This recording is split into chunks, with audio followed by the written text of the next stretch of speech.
नमस्कार। जर्मन अफसर कार्ड के लिए ऑनलाइन अप्लाई करना थोड़ा मुश्किल लग सकता है ना? खासतौर पर जब प्रोसेस नया हो। लेकिन चिंता की कोई बात नहीं है। आज हम इस पूरी प्रक्रिया को एक एक करके स्टेप बाय स्टेप समझेंगे ताकि सब कुछ एकदम आसान और साफ हो जाए।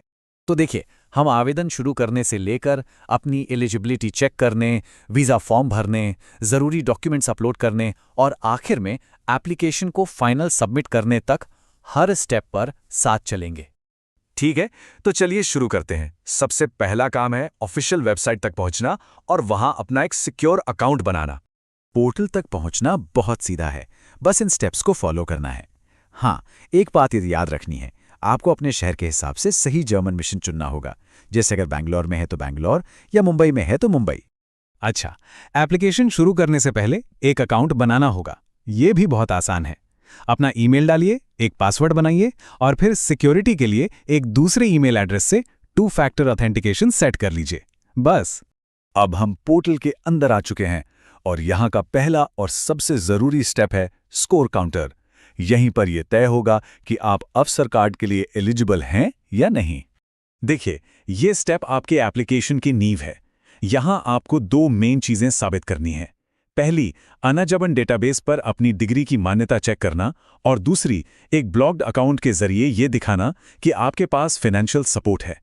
जैसे ये क्राइटेरिया पूरा होता है, पोर्टल आपको बता देगा कि आप एलिजिबल हैं।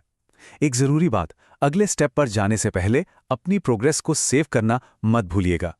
चलिए, अब आते हैं मेन वीजा एप्लीकेशन फॉर्म पर। घबराने की जरूरत नहीं है, हम इसे छोटे छोटे हिस्सों में समझेंगे ताकि कोई कंफ्यूजन ना रहे। तो शुरुआत होती है पर्सनल डिटेल्स से। यहां पर एक ही रूल है, एक्यूरेसी। हर एक डिटेल आपके पासपोर्ट से बिल्कुल मैच करनी चाहिए। इस सेक्शन का ये सबसे जरूरी नियम है। किसी भी तरह की देरी या प्रॉब्लम से बचने के लिए अपना नाम, मिडिल नेम और सरनेम ठीक वैसा ही लिखिए जैसा आपके पासपोर्ट पर लिखा है। कोई शॉर्ट फॉर्म नहीं, कोई अंदाजा नहीं। फॉर्म के अगले हिस्से काफी सीधे हैं। व्यवसाय या प्रोफेशन के लिए वो फील्ड चुनिए जिसमें आपने पढ़ाई की है। अगर एकदम सही मैच न मिले तो जो सबसे करीबी ऑप्शन हो उसे चुन लीजिए। ट्रैवल डेटा में 2 बातें खास ध्यान रखने वाली हैं। रहने का उद्देश्य में एम्प्लॉयमेंट चुनना है और अवसर कार्ड सिर्फ 1 साल के लिए मिलता है, तो ध्यान रहे कि आपकी स्टार्ट डेट और एंड डेट में ठीक 1 साल का फर्क हो। हाँ, ये रेफरेंस वाला सेक्शन ये कई लोगों को कंफ्यूज करता है, पर असल में ये बहुत आसान है। अगर जर्मनी में आपका कोई कांटेक्ट नहीं है तो कोई बात नहीं, बस अपनी होटल बुकिंग की डिटेल्स डाल दीजिए, ये पूरी तरह से ठीक है। बस, अब हम फॉर्म के आखिर में आ गए हैं। यहाँ आपको अपने फाइनेंशियल सपोर्ट, मतलब आपके ब्लॉक्ड अकाउंट को कंफर्म करना है और ये भी बताना है कि आपके पास हेल्थ इंश्योरेंस है। ये वीज़ा के लिए एक शर्त है जिसके बिना काम नहीं चलेगा। फॉर्म तो पूरा हो गया, अब बारी है सबूतों की। मतलब जो भी जानकारी हमने भरी है उससे जुड़े डॉक्यूमेंट्स को अपलोड करना होगा।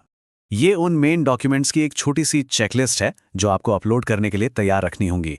बेहतर है कि सब कुछ पहले से ही स्कैन करके रेडी रखें। यहाँ एक बहुत ज़रूरी टिप है, ध्यान से सुनिए। पोर्टल पे एजुकेशन के लिए सिर्फ एक ही फाइल अपलोड करने का ऑप्शन है। तो क्या करना है, अपनी डिग्री और सारी मार्कशीट्स को एक ही PDF फाइल में कंबाइन कर लेना है।